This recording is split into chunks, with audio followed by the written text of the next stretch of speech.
सवाल आज देश की जनता ये पूछ रही है कि एक घोषणा पत्र है जिसमें मोदी की गारंटी है और दूसरी तरफ न्याय की गारंटी राहुल गांधी की है। जनता किसको वोट देगी?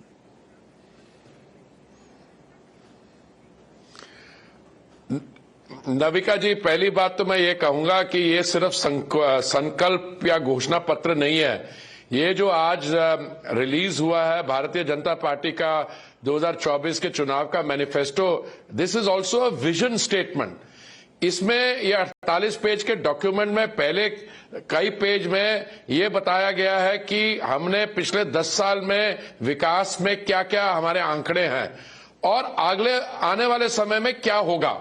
और ये विजन डॉक्यूमेंट जो है, मैं समझता हूं एक गोल्ड स्टैंडर्ड है। इस विजन डॉक्यूमेंट से ये स्पष्ट होता है कि 2024 से लेके 2029 तक क्या होगा और जो विकसित भारत बनना है 2047 तक, उसमें जो नींव डाल रहे हैं वो किस किस्म से, किस तरीके से वो विकसित भारत बनेगा। मेरी आपसे जो सबमिशंस हैं, इसमें इंडिविजुअल आप आंकड़े ले सकते हैं। आप ये देख सकते हैं कि JNURM एक Jawaharlal Nehru urban renewal mission था 2004 और 14 में, जिसमें कांग्रेस पार्टी ने कहा था वो 13 लाख आवास बनाएंगे, बना पाए 7 लाख। हमारा संकल्प पत्र कहता है हमने 4 करोड़ बनाए और आज माननीय प्रधानमंत्री जी ने कहा हम 3 करोड़ और बनाएंगे। तो ये है बिफोर और आफ्टर। लखपति दीदी जो है पहले 2 करोड़ थी मैडम, उन्होंने आज कहा कि वो 3 करोड़ होंगी। आयुष्मान भारत में जो क्राइटेरिया था, पहले मेरे जैसे सीनियर सिटीजन की कवरेज नहीं थी, क्योंकि जो भी इंश्योरेंस, हेल्थ इंश्योरेंस की कंपनी होती है वो सीनियर सिटीजन को नहीं देती इंश्योरेंस कवर, क्योंकि वो वल्नरेबल होते हैं टू एलिमेंट्स एंड डिजीज। माननीय प्रधानमंत्री जी ने कहा आज 70 साल से ज्यादा भी जिनकी आयु है उनको भी कवरेज। हर एक एरिया में आयुष्मान भारत स्कीम में, स्वानिधि स्कीम में, सब स्वानिधि स्कीम ग्रामीण यूनिट्स तक भी जाएगी। पहले बड़े शहरों में थी। और मुद्रा योजना में आपकी 10 लाख की लोन लिमिट थी, अब वो 20 लाख होगी।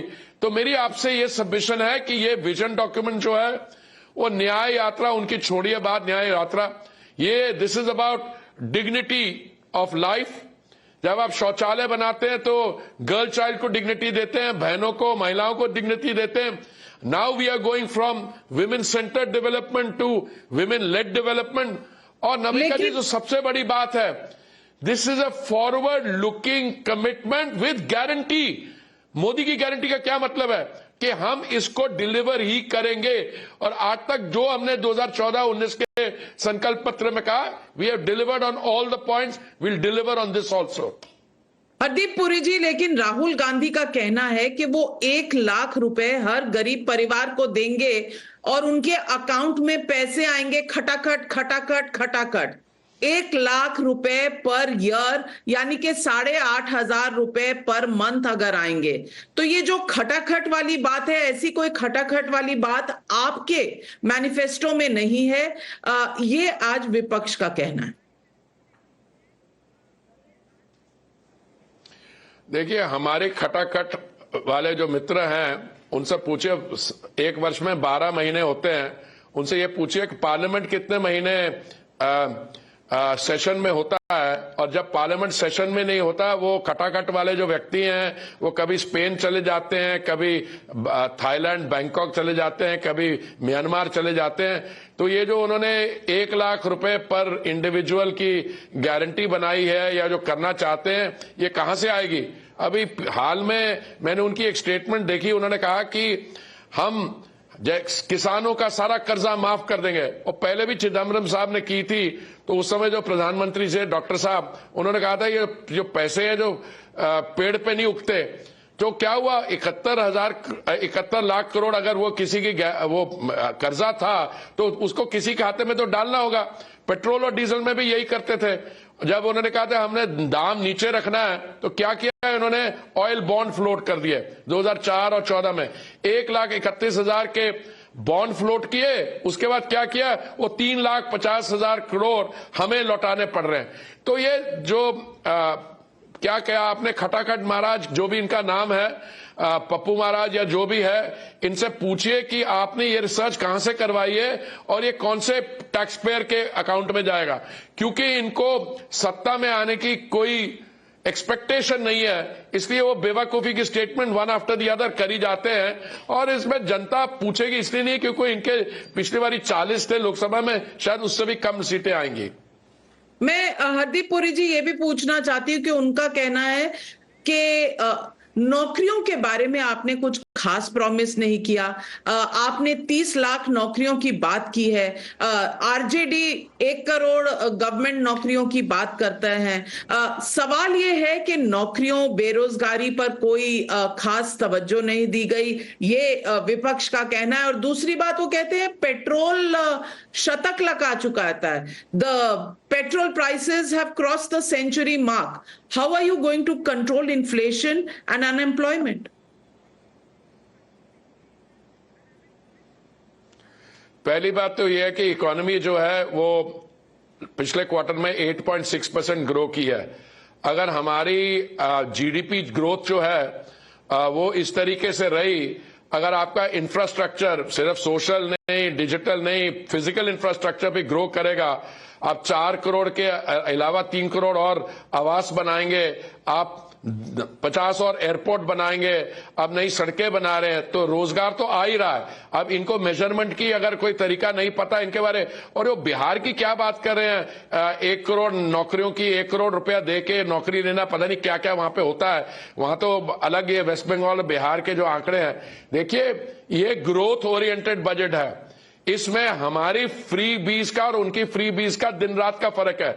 हम ये नहीं कहते कि आप 300 यूनिट बिजली मुफ्त ले लो जैसे केजरीवाल जी कहते हैं, हम ये कहते हैं हमसे सब्सिडी लो, अपने घर के छत के ऊपर सोलर पैनल लगाओ, उससे 300 यूनिट बिजली आप अपना खर्चे को मीट करेगी और बाकी जो अधिक होगी उससे इलेक्ट्रिक व्हीकल भी चार्ज हो जाएगा और आप ग्रिड में देके उस पे you can earn some money also. So हमारे that's why the economy is growing and it is growing very fast. जहां तक पेट्रोल और डीजल के पास है, बीजेपी की केंद्रीय सरकार ने 2 बार नवंबर 2021 और मई 2022 में सेंट्रल एक्साइज कम की, बीजेपी स्टेट्स ने भी अपना वैट कम किया, तभी बीजेपी स्टेट्स में हमारा जो पेट्रोल प्राइस है वो 12 रुपए कम है और 100 से नीचे है। ये सिर्फ नॉन बीजेपी स्टेट्स में उससे ऊपर है। और हमने जब ग्लोबली प्राइसेस बढ़ रहे थे, हमने भारत में प्राइसेस पेट्रोल और डीजल के नीचे लाए हैं। That's why that is not an issue here. जहां तक इनका मैनिफेस्टो, वो तो चुनाव सेंट्रिक है।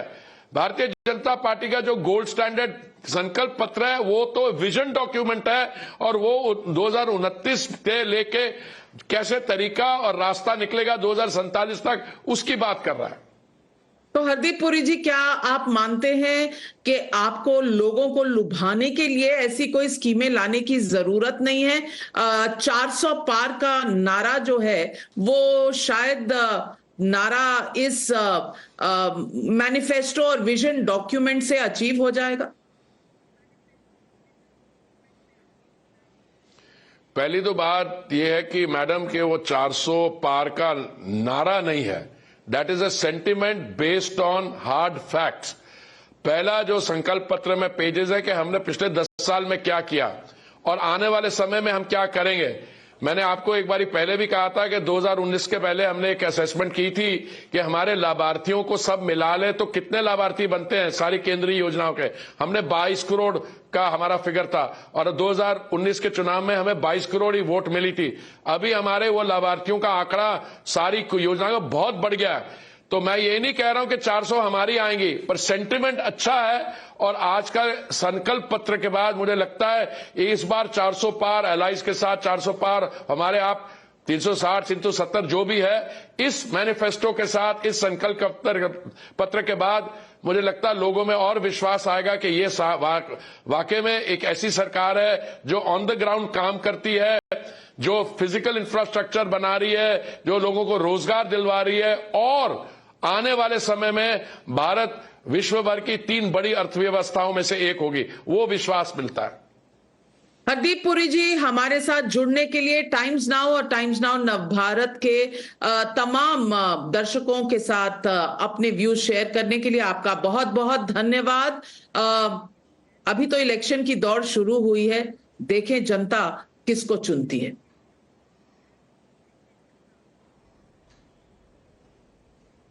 बहुत बहुत धन्यवाद।